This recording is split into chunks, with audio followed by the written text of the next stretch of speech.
Water resistant. ಹೌದು ವೀಕ್ಷಕರೇ, ಇದೊಂದು ವಾಟರ್ ರೆಸಿಸ್ಟೆಂಟು. ನೀವು ವಾಟರಲ್ಲಿ ಮುಳುಸಿಟ್ಟರೂ ಕೂಡ ಇದಕ್ಕೆ ಯಾವುದೇ ರೀತಿ ತೊಂದರೆ ಆಗೋದಿಲ್ಲ. ಇವನ್ ಎಕ್ಸ್ಟೀರಿಯರ್ ಯೂಸ್ ಮಾಡಿದಾಗಲೂ ಕೂಡ ನಿಮಗೆ ಇದರಲ್ಲಿ ಯಾವುದೇ ರೀತಿ ನೀರು ಒಳಗಡೆ ಬರೋದಿಲ್ಲ. ಆದರೆ ಯಾವಾಗ ಇದನ್ನು ಜಾಯಿನ್ ಮಾಡ್ತಿರಲ್ಲ, ಒಂದಕ್ಕೊಂದು ಜಾಯಿನ್ ಮಾಡ್ತಿರಲ್ವ, ಅದರ ಬಗ್ಗೆ ಗಮನ ಇಟ್ಕೊಬೇಕು. ಜಾಯಿಂಟಲ್ಲಿ ನೀರು ಒಳಗಡೆ ಬರೋ ಸಾಧ್ಯತೆಗಳಿರ್ತವೆ. ರಬ್ಬರ್ ಸೀಲೆಂಟು 8mm 10mm 12mm ಎಲ್ಲ ಯೂಸ್ ಮಾಡಿದ್ರೆ ಆರಾಮಾಗಿ ಇದನ್ನು ನೀವು ಸ್ಕ್ರೂ ಮಾಡ್ಬೋದು. ಜೊತೆಯಲ್ಲಿ ಸ್ವಲ್ಪ ದಪ್ಪದು ಬಂತು ಅಂತಂದಾಗ ಡೆಫಿನೆಟ್ಲಿ ನಿಮಗೆ ಒಂದು MS ಫ್ರೇಮ್ ಸ್ಟ್ರಕ್ಚರನ್ನು ಇಲ್ಲಿ ಯೂಸ್ ಮಾಡಬೇಕಾಗುತ್ತೆ. MS ಫ್ರೇಮ್ ಸ್ಟ್ರಕ್ಚರ್ ಮಾಡಿಬಿಟ್ಟು ಅದಕ್ಕೆ ಇದನ್ನು ಹಾಕೋಬೋದು. ಪ್ರಿಫ್ಯಾಬ್ರಿಕೇಟೆಡ್ ಹೋಮ್ಗಳನ್ನು ರೆಡಿ ಮಾಡ್ತಾರೆ ಗೊತ್ತಾ, ತುಂಬ ಜನ ಪ್ರಿಫ್ಯಾಬ್ರಿಕೇಟೆಡ್ ಹೋಮ್ಗಳನ್ನು ರೆಡಿ ಮಾಡ್ತಾರೆ. ಸೊ ಅಂಥವರು ಬೈಸನ್ ಪ್ಯಾನಲ್ಗಳನ್ನು ಯೂಸ್. ಸಮಸ್ತ ಕನ್ನಡಿಗರಿಗೆ ನಮಸ್ತೆ ಮಾಡ್ತಿರುವಂತಹ ನಾನು ನಿಮ್ಮ ಕನ್ನಡಕವರ ಬಂದಿದ್ದೀನಿ ಒಂದು ಹೊಸ ವಿಡಿಯೋ ಜೊತೆ, ಒಂದು ಹೊಸ ಕನ್ಸ್ಟ್ರಕ್ಷನ್ ಇನ್ಫಾರ್ಮೇಷನ್ ಜೊತೆ. ಹೌದು ವೀಕ್ಷಕರೇ, ಕನ್ಸ್ಟ್ರಕ್ಷನಲ್ಲಿ ಹೊಸದಾಗಿ ಯಾವುದೇ ರೀತಿಯ ಡಿಫ್ರೆಂಟ್ ಟ್ರೆಂಡ್ ಇರ್ಬೋದು, ಡಿಫ್ರೆಂಟ್ ಪ್ರಾಡಕ್ಟ್ಗಳು ಬಂದಾಗ ನಾನು ನಿಮಗೆ ಅಪ್ಡೇಟನ್ನು ಕೊಡ್ತಾ ಇರ್ತೀನಿ. ಸೊ ಹಿಂದಿನ ವಿಡಿಯೋದಲ್ಲಿ TMT ಬದಲು ನೀವು ಏನು ಫೈಬರ್ನ TMTಗಳನ್ನು ಯೂಸ್ ಮಾಡ್ಬೋದಿತ್ತು, ಅದನ್ನು ಕೊಟ್ಟಿದ್ದೆ. ನೋಡಿಲ್ಲ ಅಂತಂದರೆ ಡೆಫಿನೆಟ್ಲಿ ಹೋಗಿ ನೋಡಿ. ಡಿಫ್ರೆಂಟ್ ಆಗಿರೋ ಪ್ರಾಡಕ್ಟು, ಲೈಟ್ ವೇಟ್ ಇರುತ್ತೆ, ಜೊತೆಯಲ್ಲಿ ಕಾಸ್ಟ್ ಕೂಡ ಕಮ್ಮಿ ಇರುತ್ತೆ. ಸೊ ಹಿಂದಿನ ವಿಡಿಯೋದಲ್ಲಿ ಬೈಸನ್ ಬೋರ್ಡ್ ಅಥವಾ ಸಿಮೆಂಟ್ ಬೋರ್ಡ್, ಬೈಸನ್ ಪ್ಯಾನಲ್ ಅಂತ ಹೇಳ್ತಾರೆ. ಸರ್ಚ್ ಮಾಡೋದಿದ್ರೆ ಬೈಸನ್ ಪ್ಯಾನಲ್ ಅಂತ ಸರ್ಚ್ ಮಾಡಿ, ಇದರ ಬಗ್ಗೆ ಮಾಹಿತಿಯನ್ನು ಕೊಡ್ತೀನಿ.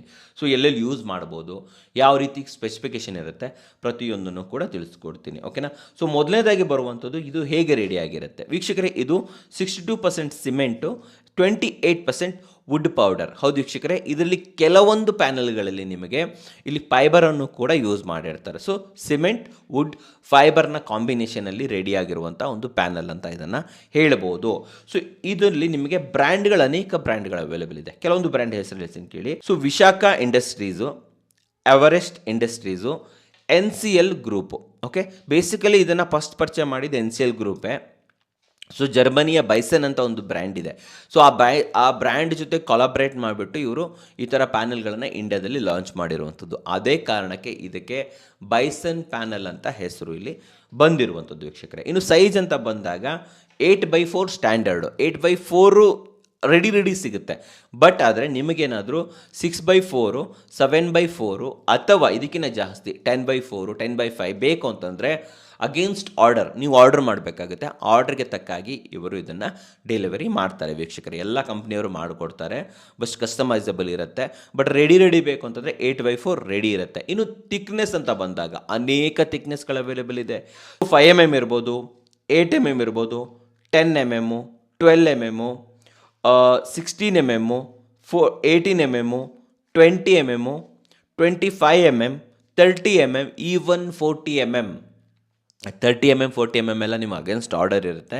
ನಿಮಗೆ ಲಾರ್ಜ್ ಕ್ವಾಂಟಿಟಿಲಿ ಬೇಕಾದಾಗ ಮಾತ್ರ ಇದನ್ನು ಪ್ರೊವೈಡ್ ಮಾಡ್ತಾರೆ ಅಂತ ಹೇಳ್ಬೋದು. ಯೂಶ್ವಲಿ ನಿಮಗೆ 8mm ಇಂದ 25mm ವರೆಗೆ ರೆಡಿ ಇರುತ್ತೆ. ಈವನ್ 5mm ಕೂಡ ಅಗೇನ್ಸ್ಟ್ ಆರ್ಡರ್ ಇರುತ್ತೆ.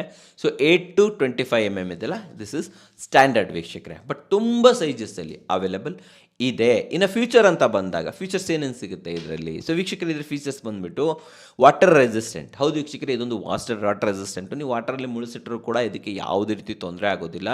ಇವನ್ ಎಕ್ಸ್ಟೀರಿಯರ್ ಯೂಸ್ ಮಾಡಿದಾಗಲೂ ಕೂಡ ನಿಮಗೆ ಇದರಲ್ಲಿ ಯಾವುದೇ ರೀತಿ ನೀರು ಒಳಗಡೆ ಬರೋದಿಲ್ಲ.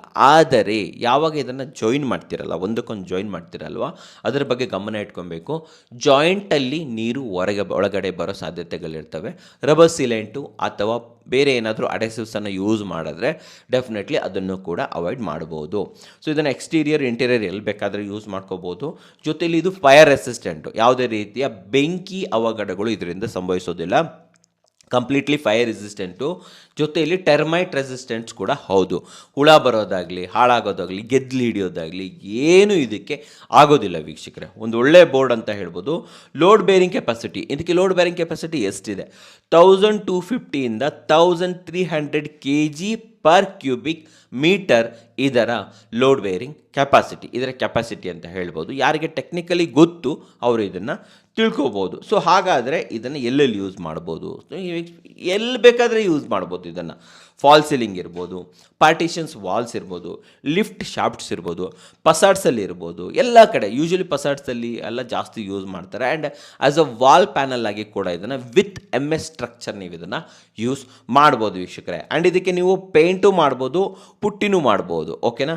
ಸೊ ಒಂದು ವಾಲ್ ಲೈನಿಂಗ್ ಆಗಿ ಜಾಸ್ತಿ ಯೂಸ್ ಮಾಡ್ತಾರೆ ಇದನ್ನು, ತುಂಬ ಜಾಸ್ತಿ ಯೂಸ್ ಮಾಡ್ತಾರೆ. ವಾಲ್ ಲೈನಿಂಗ್ ಅಂತಂದರೆ ನಿಮ್ಮ ವಾಲ್ ಇರುತ್ತೆ, ಆಲ್ರೆಡಿ ಒಂದು ಹಳೆ ಮನೆ ಇದೆ, ವಾಲ್ ಇದೆ, ಅದು ಏನಾಗಿದೆ ಅಂತಂದರೆ ತುಂಬ ಡ್ಯಾಂಪ್ನೆಸ್ ಬಂದುಬಿಟ್ಟು ಹಾಳಾಗಿಬಿಟ್ಟಿದೆ. ಎಷ್ಟೇ ಪೇಂಟ್ ಮಾಡಿದ್ರೂ ಕೂಡ ಮತ್ತೆ ಡ್ಯಾಂಪ್ನೆಸ್ ಬರ್ತಾನೆ ಇದೆ ಅಂತಂದರೆ ಈ ರೀತಿ ಬೈಸನ್ ಪ್ಯಾನಲ್ಗಳನ್ನು ತುಂಬ ತಿನ್ನಾಗಿರೋ ಒಂದು 5mm 5mm ಕಮ್ಮಿ ಬಿಡಿ 8mm ಒಂದು ಬೈಸನ್ ಪ್ಯಾನಲ್ ತಂದುಬಿಟ್ಟು ಎಲ್ಲ ಗೋಡೆಗಳನ್ನು ಹಾಕಿಬಿಟ್ಟು ಕನೆಕ್ಟ್ ಮಾಡಿಬಿಟ್ಟು ಅದ್ರ ಮೇಲೆ ಪುಟ್ಟಿ ಮಾಡಿಬಿಟ್ಟು ಪೇಂಟ್ ಮಾಡಿಬಿಟ್ರೆ ಈ ಹಳೆ ಗೋಡೆನೇ ಮರ್ತೋಗ್ಬಿಡುತ್ತೆ. ಮತ್ತು ಹೊಸದಾಗಿ ಗೋಡೆ ಕಟ್ಟಬೇಕು ಮಾಡಬೇಕು ಅನ್ನೋ ಟೆನ್ಷನ್ನೇ ಇಲ್ಲ, ಅದ್ರ ಮೇಲ್ಗಡೆನೇ ಹಾಕೋಬೋದು. ಆ್ಯಂಡ್ ನೋಡೋಕ್ಕೂ ಕೂಡ ತುಂಬ ಚೆನ್ನಾಗಿರುತ್ತೆ. ಯಾವುದೇ ರೀತಿ ಡ್ಯಾಂಪ್ನೆಸ್ ಮುಂದಿನ ದಿನಗಳಲ್ಲಿ ಡ್ಯಾಂಪ್ನೆಸ್ ಕೂಡ ಇದರಲ್ಲಿ ಬರಲ್ಲ ವೀಕ್ಷಕರೇ. ಸೊ ಇಡೀ ಗೋಡೆ ತೆಗೆಯೋ ಖರ್ಚು ಹೋಯ್ತಲ್ಲ ಅದು ಉಳಿಯುತ್ತೆ ಇದರಲ್ಲಿ ಅಂತ ಹೇಳ್ಬೋದು. ಸೊ ಡ್ಯಾಂಪ್ನೆಸ್ಸನ್ನು ಅವಾಯ್ಡ್ ಮಾಡೋದಕ್ಕೆ ಡೆಫಿನೆಟ್ಲಿ ಈ ರೀತಿ ವಾಲ್ ಲೈನಿಂಗ್ ಆಗಿ ಇದನ್ನು ನೀವಿಲ್ಲಿ ಯೂಸ್ ಮಾಡ್ಬೋದು ವೀಕ್ಷಕರೇ. ಆ್ಯಂಡ್ ಜೊತೆಯಲ್ಲಿ ಇವಾಗ ಏನಾಗ್ತಾ ಇದೆ ಅಂತಂದರೆ ಬೈಸನ್ ಪ್ಯಾನಲಲ್ಲಿ ಪ್ರೀ ಲ್ಯಾಮಿನೇಟೆಡ್ ಬೋರ್ಡ್ಗಳು ಕೂಡ ಬರ್ತಾ ಇದೆ. ಅಂದರೆ ಇದನ್ನು ಪ್ರಿಂಟೆಡ್ ಬೋರ್ಡ್ ಅಂತ ಹೇಳ್ಬೋದು, ಪ್ರೀ ಲ್ಯಾಮಿನೇಟೆಡ್ ಬೋರ್ಡ್ ಅಂತ ಹೇಳ್ಬೋದು. ಸೊ ಇದ್ರ ಮೇಲ್ಗಡೆನೇ ನಿಮಗೆ ಬೇರೆ ಬೇರೆ ಕಲರ್ಗಳ ಸ್ಟೋನ್ ಫಿನಿಶ್ ಇರ್ಬೋದು, ಈ ವುಡ್ ಫಿನಿಶ್ ಜಾಸ್ತಿ. So stone finish, wood finish, teak finish, rubber wood finish, ಈ ಫಿನಿಷಸ್ಗಳನ್ನು ಈ ಪ್ಯಾನಲ್ ಬೋರ್ಡ್ಗಳ ಮೇಲೇ ಕೊಟ್ಬಿಡ್ತಾರೆ ವೀಕ್ಷಕರೇ. ಸೊ ಕೊಡೋದ್ರಿಂದ ಏನಾಗುತ್ತೆ ಅಂತಂತಂದರೆ ನಿಮ್ಮ ವಾಲ್ ಲುಕ್ಕು ತುಂಬ ಚೆನ್ನಾಗಿರುತ್ತೆ.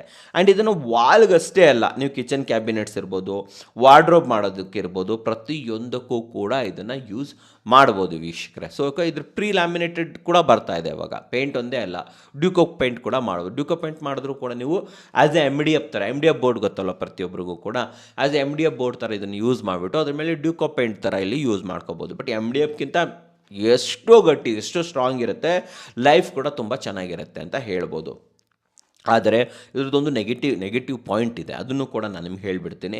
ಸೊ ವೆದರ್ಗೆ ಇದು ರಿಯಾಕ್ಟ್ ಆಗುತ್ತೆ ವೀಕ್ಷಕರೇ, ಎಕ್ಸ್ಪ್ಯಾಂಡ್ ಮತ್ತು ಕಾಂಟ್ರಾಕ್ಟ್ ಆಗುತ್ತೆ. ಹಿಗ್ಗುವಿಕೆ ಮತ್ತು ಕುಗ್ಗುವಿಕೆ ಅಂತ ಏನು ಹೇಳ್ತಾರೆ ಅದು ಇದರಲ್ಲಿ ಆಗೋ ಸಾಧ್ಯತೆಗಳಿರ್ತವೆ. ತುಂಬ ಜಾಸ್ತಿ ಅಲ್ಲ, ಲೈಟಾಗಿ ಆಗೋದ್ರಿಂದ ನಿಮಗೆ ಒಂದಕ್ಕೊಂದು ಜಾಯಿಂಟ್ ಮಾಡ್ತೀರಲ್ವ, ಸೊ ಅದಕ್ಕೆ ಪೇಪರ್ ಜಾಯಿಂಟ್ ಮಾಡಬಾರ್ದು. ಇದ್ರ ಮಧ್ಯದಲ್ಲಿ ನೀವು ರಬ್ಬರ್ ಸೀಲೆಂಟನ್ನು ಇಲ್ಲಿ ಯೂಸ್ ಮಾಡಬೇಕು ವೀಕ್ಷಕರೇ. ರಬ್ಬರ್ ಸೀಲೆಂಟನ್ನು ಯೂಸ್ ಮಾಡೋದ್ರಿಂದ ಏನಾಗುತ್ತೆ, ಹಿಗ್ಗುವಿಕೆ ಕುಗ್ಗುವಿಕೆ ಆದರೂ ಕೂಡ ಆ ರಬ್ಬರ್ ಸೀಲೆಂಟು ಅದನ್ನು ಮೇಂಟೈನ್ ಮಾಡುತ್ತೆ. ಸೊ ಇದರಿಂದ ಇದ್ರ ಮಧ್ಯೆ ಕ್ರ್ಯಾಕ್ ಬರೋದಾಗಲಿ, ಹಾಳಾಗೋದಾಗಲಿ, ಲೀಕೇಜ್ ಆಗೋ ಸಮಸ್ಯೆಗಳು ಇಲ್ಲಿ ಬರೋದಿಲ್ಲ. ಯೂಶ್ವಲಿ ಇದನ್ನು ಏನು ಮಾಡ್ತಾರೆ ಅಂದರೆ ಸ್ಕ್ರೂ ಮಾಡ್ತಾರೆ, ಓಕೆನಾ, ಸ್ಕ್ರೂ ಮಾಡಿಬಿಟ್ಟು ಹಾಕುವಂಥದ್ದು. ಸೊ ಥಿಕ್ನೆಸ್ ಮೇಲೆ ಡಿಪೆಂಡ್ ಆಗುತ್ತೆ. ನಿಮ್ಮದು 8mm 10mm 12mm ಇಲ್ಲ ಯೂಸ್ ಮಾಡಿದ್ರೆ ಆರಾಮಾಗಿ ಇದನ್ನು ನೀವು ಸ್ಕ್ರೂ ಮಾಡ್ಬೋದು. ಜೊತೆಯಲ್ಲಿ ಸ್ವಲ್ಪ ದಪ್ಪದು ಬಂತು ಅಂತಂದಾಗ ಡೆಫಿನೆಟ್ಲಿ ನಿಮಗೆ ಒಂದು MS ಫ್ರೇಮ್ ಸ್ಟ್ರಕ್ಚರನ್ನು ಇಲ್ಲಿ ಯೂಸ್ ಮಾಡಬೇಕಾಗುತ್ತೆ. MS ಫ್ರೇಮ್ ಸ್ಟ್ರಕ್ಚರ್ ಮಾಡಿಬಿಟ್ಟು ಅದಕ್ಕೆ ಇದನ್ನು ಹಾಕೋಬೋದು. ಪ್ರಿಫ್ಯಾಬ್ರಿಕೇಟೆಡ್ ಹೋಮ್ಗಳನ್ನು ರೆಡಿ ಮಾಡ್ತಾರೆ ಗೊತ್ತಾ, ತುಂಬ ಜನ ಪ್ರಿಫ್ಯಾಬ್ರಿಕೇಟೆಡ್ ಹೋಮ್ಗಳನ್ನು ರೆಡಿ ಮಾಡ್ತಾರೆ. ಸೊ ಅಂಥವರು ಬೈಸನ್ ಪ್ಯಾನಲ್ಗಳನ್ನು ಯೂಸ್ ಮಾಡ್ಬೋದು.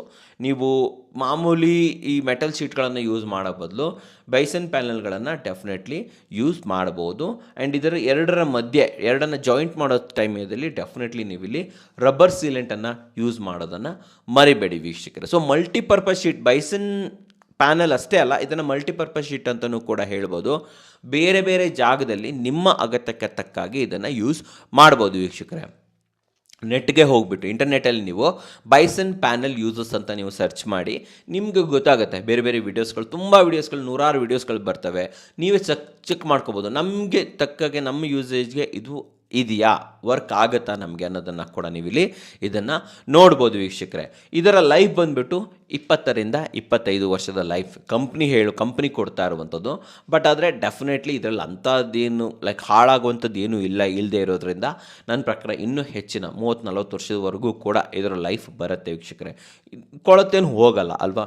ಸೊ ಫೈನಲ್ ಆಗಿ ಬರುವಂಥದ್ದು ಇದರ ಬೆಲೆ ಹೇಳ್ತಾ ಬರ್ತೀನಿ ಬನ್ನಿ. ಸೊ ಮೊದಲನೇದಾಗಿ ಬರ್ತಾ ಇರುವಂಥದ್ದು 8mm ಥಿಕ್ನೆಸ್ಸು. ನಿಮಗೆ ಈ ಬೆಲೆಗಳು ನೋಡಿ ಫ್ಲಕ್ಚುಯೇಟ್ ಆಗ್ತಾ ಇರುತ್ತೆ, ಬ್ರ್ಯಾಂಡಿಂದ ಬ್ರ್ಯಾಂಡಿಗೆ ಸಮಯಕ್ಕೆ ತಕ್ಕಾಗಿ ಫ್ಲಕ್ಚುಯೇಟ್ ಆಗ್ತಾ ಇರುತ್ತೆ. ಇಂಡಿಯಾ ಮಾರ್ಟಲ್ಲಿ ಹೋಗಿ ಚೆಕ್ ಮಾಡಿ, ಬೆಸ್ಟ್ ಪ್ರೈಸ್ ನಿಮಗೆ ಸಿಗುತ್ತೆ. ಆಲ್ ಓವರ್ ಇಂಡಿಯಾ ಸಪ್ಲೈಯರ್ಸ್ಗಳು ಕೂಡ ನಿಮಗೆ ಇಲ್ಲಿ ಸಿಕ್ಬಿಡ್ತಾರೆ. ಇಂಡಿಯಾ ಮಾರ್ಟಲ್ಲಿ ನಾನು ಶಾರ್ಟ್ ಲಿಸ್ಟ್ ಮಾಡಿರೋ ಪ್ರಕಾರ ಫಸ್ಟು 8mm ನಿಮಗೆ ಹತ್ತತ್ರ 30ರಿಂದ 35 ರೂಪಾಯಿ ಪರ್ ಸ್ಕ್ವೇರ್ ಫೀಟ್ ಆಗುತ್ತೆ. 10mm ನಿಮಗೆ 40 ರೂಪಾಯಿ ಪರ್ ಸ್ಕ್ವೇರ್ ಫೀಟ್ ಆಗುತ್ತೆ. 12mm ನಿಮಗೆ ಅರೌಂಡ್ 54 ರೂಪಾಯಿ ಪರ್ ಸ್ಕ್ವೇರ್ ಫೀಟ್ ಆಗುತ್ತೆ. 12 ಆದಮೇಲೆ ಬರೋದು 16mm ನಿಮಗೆ 48 ರೂಪಾಯಿ ಪರ್ ಸ್ಕ್ವೇರ್ ಫೀಟ್ ಆಗುತ್ತೆ.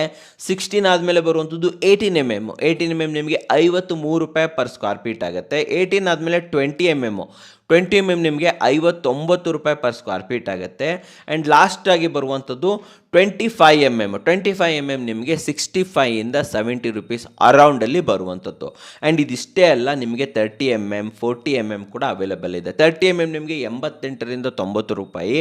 ಆ್ಯಂಡ್ 40 ಮ್ಯಾಕ್ಸಿಮಮ್ ಇದು ನಿಮಗೆ 120 ರೂಪಾಯಿ ಪರ್ ಸ್ಕ್ವೇರ್ ಫೀಟ್. ನಾನೆಲ್ಲ ಹೇಳ್ತಾ ಇರಬೇಕಾದ್ರೆ ಪಕ್ಕದಲ್ಲಿ ಬರ್ತಾ ಇರ್ಬೋದು, 120 ರೂಪಾಯಿ ಪರ್ ಸ್ಕ್ವೇರ್ ಫೀಟು ಇಲ್ಲಿ ಚಾರ್ಜಲ್ಲಿ ಬರುವಂಥದ್ದು. ಸ್ಟ್ಯಾಂಡರ್ಡ್ ಸೈಜ್ ಬಂದುಬಿಟ್ಟು 8x4 ಅಂದರೆ 32 ಸ್ಕ್ವೇರ್ ಫೀಟಲ್ಲಿ ಬರ್ತಾ ಇರುವಂಥದ್ದು. ಸೊ ನೀವೇನಾದರೂ ಕಾಸ್ಟನ್ನು ಮಲ್ಟಿಪ್ಲಿಕೇಶನ್ ಮಾಡ್ಕೋಬೇಕು ಅಂತಂತಂದರೆ 32 ರೂಪೀಸಿಂದ ಇದನ್ನು ಮಲ್ಟಿಪ್ಲಿಕೇಶನನ್ನು ಇಲ್ಲಿ ಮಾಡ್ಕೋಬೋದು ವೀಕ್ಷಕರೇ, ಗೊತ್ತಾಯ್ತಲ್ವಾ? ಸೊ ಇದು ನಿಮಗೆ ಬಲ್ಕ್ ಆರ್ಡರ್. ಕಾಮನ್ ರಿಟೇಲಲ್ಲೂ ಕೂಡ ಸಿಂಗಲ್ ಪೀಸ್ ಬೇಕು, 1 ಪೀಸ್ ಬೇಕು, 2 ಪೀಸ್ ಬೇಕು ಅಂದರೂ ಕೂಡ ಅವೈಲೇಬಲ್ ಇರುತ್ತೆ ವೀಕ್ಷಕರೇ. ಸೊ ನಿಮ್ಮ ಏರಿಯಾದಲ್ಲಿ ಅವೈಲೇಬಲ್ ಇದೆಯಾ ಇಲ್ಲ ಅಂತ ನೀವು ಮೊದಲದಾಗಿ ತಿಳ್ಕೊಬೇಕಾಗುತ್ತೆ. ಇಲ್ಲಿ ಫ್ಲೈವುಡ್ ಸಿಗುತ್ತೆ ಗೊತ್ತಾ? ಸೊ ಫ್ಲೈವುಡ್ ಸಿಗೋ ಜಾಗದಲ್ಲಿ ಹಾರ್ಡ್ವೇರ್ ಶಾಪ್ಗಳಲ್ಲಿ ಇದು ನಿಮಗೆ ಅವೈಲೇಬಲ್ ಇರುತ್ತೆ ವೀಕ್ಷಕರೇ. ನಾನೇನು ಮಾಡ್ತೀನಿ ಅಂತಂತಂದರೆ ಇಂಡಿಯಾ ಮಾರ್ಟಿನ ಲಿಂಕನ್ನು ಕೊಟ್ಟಿರ್ತೀನಿ. ಇಂಡಿಯಾ ಮಾರ್ಟಲ್ಲಿ ಬೈಸನ್ ಪ್ಯಾನಲ್ದು ಲಿಂಕನ್ನು ಕೊಟ್ಟಿರ್ತೀನಿ. ಅಲ್ಲಿ ಹೋಗ್ಬಿಟ್ಟು ನೀವು ಕರ್ನಾಟಕದಲ್ಲಿ ಯಾರ್ಯಾರು ಸಪ್ಲೈಯರ್ಸ್ ಇದ್ದಾರೆ, ಬೆಂಗಳೂರಲ್ಲಿ ಯಾರ್ಯಾರು ಸಪ್ಲೈಸ್ ಇದ್ದಾರೆ, ಅಥವಾ ನಿಮ್ಮ ಊರ ಕಡೆ ಯಾರ್ಯಾರು ಸಪ್ಲೈಸ್ ಇದ್ದಾರೆ ಅನ್ನೋ ಮಾಹಿತಿಯನ್ನು ಕೂಡ ನೀವಿಲ್ಲಿ ತಿಳ್ಕೊಬೋದು ವೀಕ್ಷಕರೇ. ಸೊ ನೋಡಿದ್ರಲ್ಲ, ಇದೇ ರೀತಿಯಲ್ಲಿ ಒಂದು ಒಳ್ಳೊಳ್ಳೆ ಕನ್ಸ್ಟ್ರಕ್ಷನ್ ರಿಲೇಟೆಡ್ ಆಗಿರುವಂತಹ ಅಪ್ಡೇಟ್ ಬೇಕು, ಟ್ರೆಂಡ್ಗಳು ಬೇಕು, ಮಾಹಿತಿ ಬೇಕು ಅಂತಂದರೆ ಕನ್ನಡ ಕೋರ ಮತ್ತು ಕನ್ನಡ ಕೋರ ಲಾಗ್ ಚಾನಲನ್ನು ಸಬ್ಸ್ಕ್ರೈಬ್ ಮಾಡೋದನ್ನು ಮರಿಬೇಡಿ ವೀಕ್ಷಕರೇ. ಸೊ ನೋಡಿದ್ರಲ್ಲ, ನಿಮಗೋಸ್ಕರ ಎಷ್ಟು ಉತ್ತಮವಾದ ವಿಡಿಯೋ ತಂದಿದ್ದೀನಿ. ವಿಡಿಯೋ ಇಷ್ಟ ಆದರೆ ಲೈಕ್ ಮಾಡಿ, ಇಷ್ಟ ಆಗಿಲ್ಲ ಅಂದರೆ ಡಿಸ್ಲೈಕ್ ಮಾಡಿ. ಏನೇ ಆದರೂ ಸಬ್ಸ್ಕ್ರೈಬ್ ಅಂತೂ ಮಾಡಲೇಬೇಕು, ಯಾಕಂದರೆ ಕನ್ನಡಿಗರೇ ಕನ್ನಡಿಗನ ಬೆಳೆಸಬೇಕು. ನಮಸ್ಕಾರ.